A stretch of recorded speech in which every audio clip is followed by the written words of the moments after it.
Swoohoo YouTube, it's SwooCube here, and I am talking about another deck tech video for my starter deck battle box.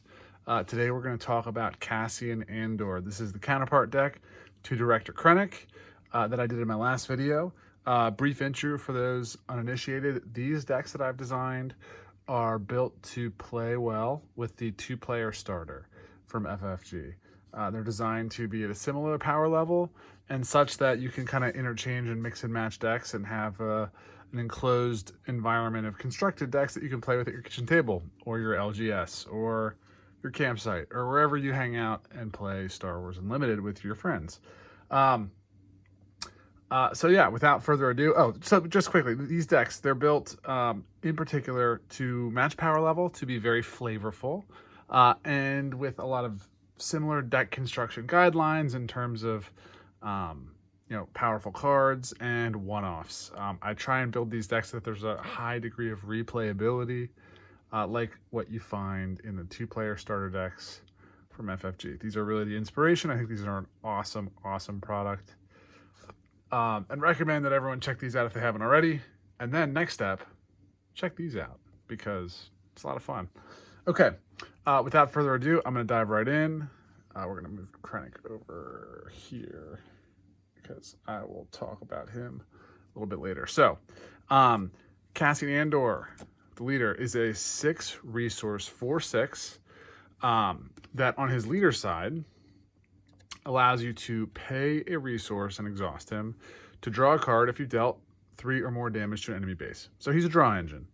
And on his unit side, he has Saboteur, Key, and is a 4/6 for 6. So he's a little bit slow, but when he comes out, he hits base pretty easily, and he draws cards throughout the game. So Cassian, I have built as a fairly low to the ground aggressive deck. And the base is the rare base, Jedha City. Much like the Director Krennic deck, which uses, I don't have that base in there right now, Security Complex, the blue rare base. This one uses the yellow rare base, so both of these decks have 25 HP instead of 30. And then ability to boot. The ability on Jedha City is effectively the card Disarm. So once per game for free, but at the cost of an action, you can give a unit, an opposing unit, hopefully, right? -4, -0 for the phase, if it's a non-leader. Okay. So into the deck itself. Ground units. Cassian likes to be very low to the ground and have a high degree of 1-drops and 2-drops. So you'll see that here. We have 3 Benthic 2-tubes at 1, 2 Spec Force soldiers, and 2 Cantina Braggarts. So out of the gate, 7 1-drops. A Wolf, 2 Pathfinders, 1 Jedha Agitator, very flavorful, and 3 Partisan Insurgents. So 7 1s, 7 2s. That is 14 on the ground turn 1 plays. Ideally, you really want to see 2 1-drops, like Benthic and a Spec Force or Benthic and a Cantina Braggart. That's like the best. Or, 2 2-drops and a 1-drop, and then turn 1 you drop a 2-drop, and turn 2 you play the 2 and the 1.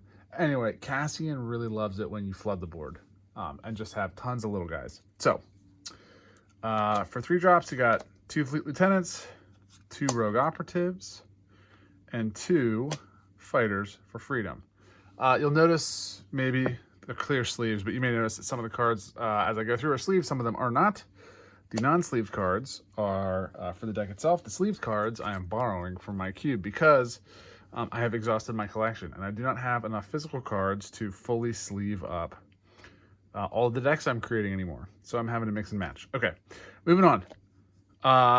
4-drop. We got a K2SO, one of the strongest cards in the deck, one of the best 4-drops in the game at this point. And Cassian's best buddy. So super flavorful part of the deck. A General Dodonna as well. And a Saw Gerrera. Although in this deck you are playing him as a 6-drop, typically, Or not typically, that's just the rules of the game make that happen. Um, he's in there for flavor, and he's pretty good in this deck. Sometimes you resource him, but sometimes if you get an opening or at the right time, coming down on 6, he can really kind of lock the opponent out of playing events, which definitely matters. And then at the top end here, 2 gorilla attack pods almost always come into play. Ready, and 1 snow speeder. And that is the 26 ground units of Cassian Andor. You'll notice a lot of red. In particular, that's important for Benthic 2 tubes and Partisan Insurgent. The early drops all kind of are in the teamwork vibe. They buff each other or rely on another red unit to get, extra stats, or your leader in Jedha Agitator's case. A lot of saboteurs here. Let's see, we got 1, 2, 3, 4, 5, 6, and then 2 Spec Force soldiers. So is that 8? 8 saboteurs, not counting Cassian himself. So this deck is good at kind of getting around sentinels, popping through shields, which gives it a high degree of counterplay with all of the sentinels and shields that show up in Krennic. That's an element of the gameplay between these two decks that I really enjoy. There's a lot of back and forth there. So enough about ground. Let's talk space real quick. Similar to the ground, lots of low to the ground units. We've got 2 A-Wings, 3 X-Wings, a Fang Fighter, a Liberator gunship, and a Corellian freighter. So that is 8 ships for Cassian. Now, not a whole lot to say there. The Fang Fighter is a notable inclusion. The Krennic deck has a lot of upgrades, and so I wanted to make sure that the Cassian deck had some good counterplay to those upgrades, beyond just kind of the one-off confiscate that I sometimes throw in decks. And you will see a little bit more of that as I get to the event package, because Cassian has got some spicy tech there. So we run, I'll break this into kind of 2 piles, or maybe 3. Removal, pump spells, and utility. So for the pump spells, we have 2 heroic sacrifice. Let me back this up here. 2 surprise strikes.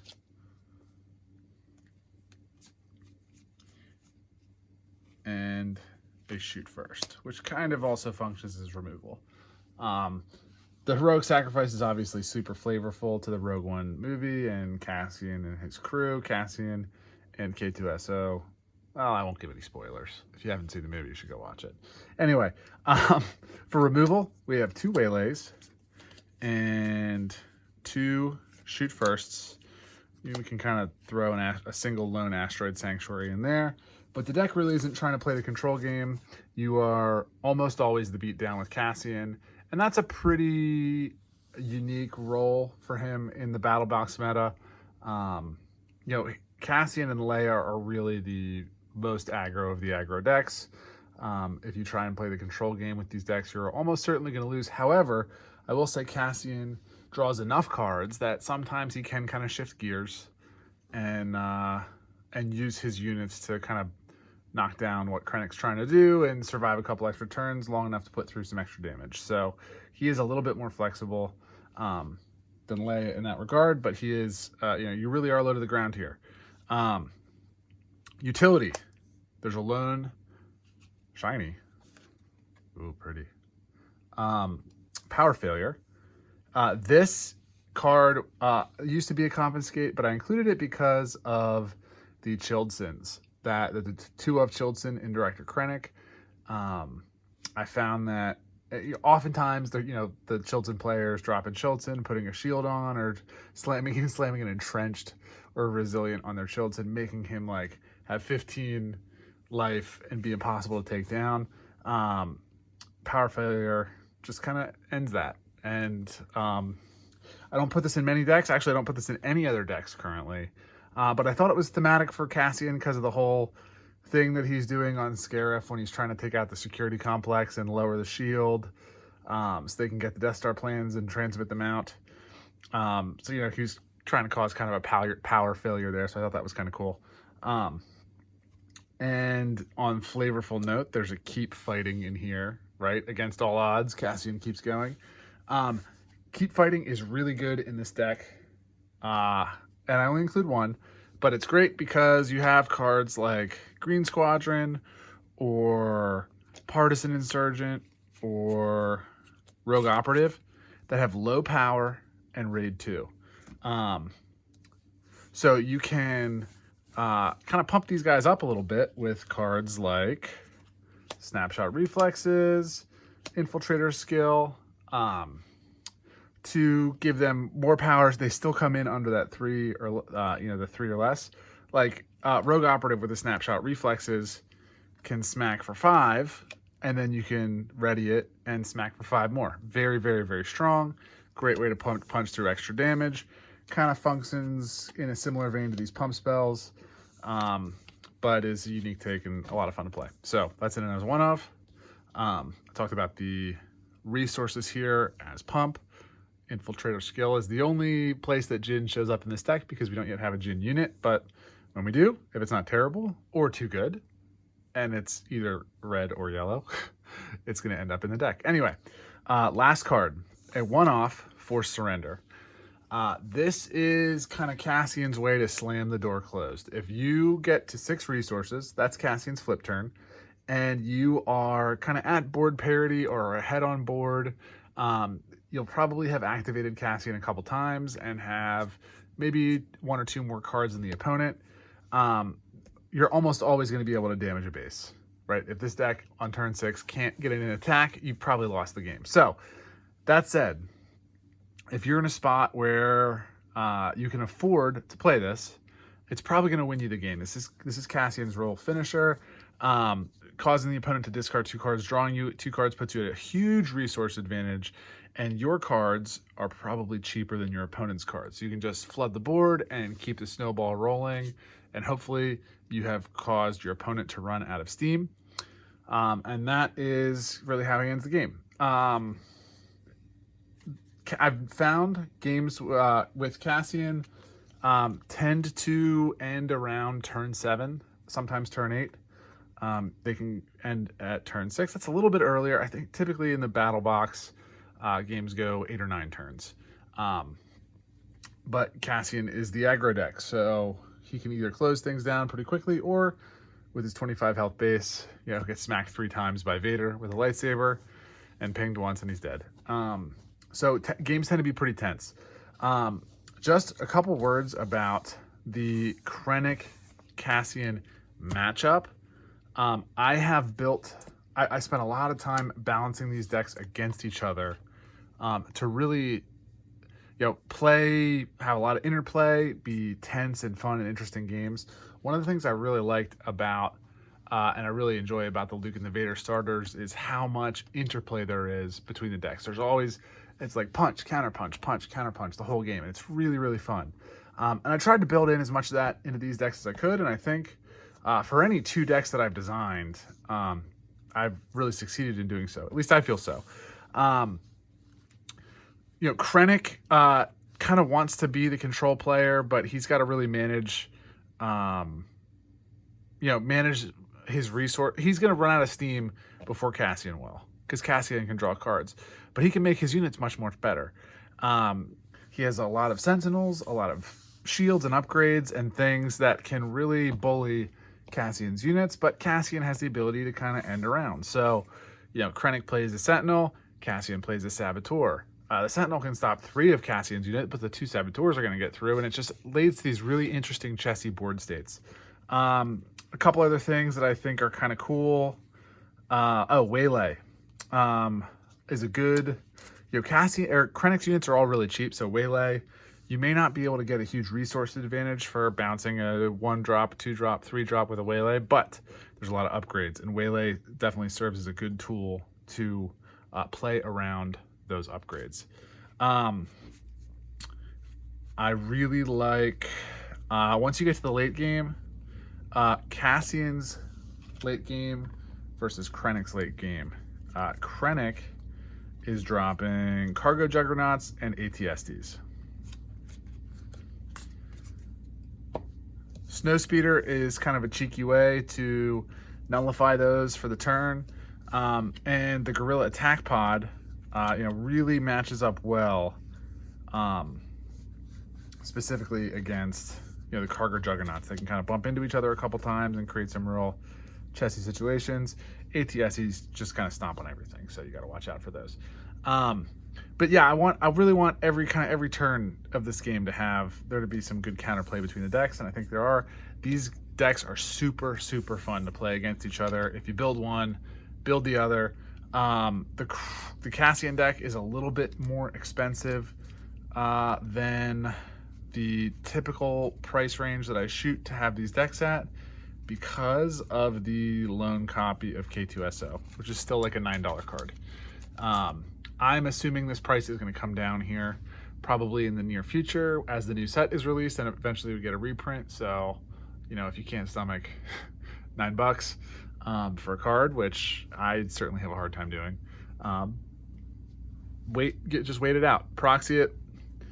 Wait it out. You may not have noticed, but one of my copies of Heroic Sacrifice is a temporary proxy, so I can make this video, because I only own one copy for my cube.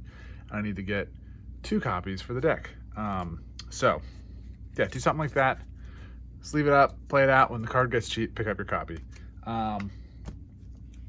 That's all, folks. Thank you for watching. I have one more deck tech for just Spark of the Rebellion. I will probably record and post that next week. And then moving on to Shadows of the Galaxy. There are many, many decks that I am brewing and testing and enjoying with the new cards, and I can't wait to talk to you guys about those as well. So if you if you enjoyed the content, please like the video, subscribe. Let me know what you think in the comments. Let me know if you end up playing games with these, how those games go. And I very much appreciate everyone's engagement, encouragement, and support. Swoocube out.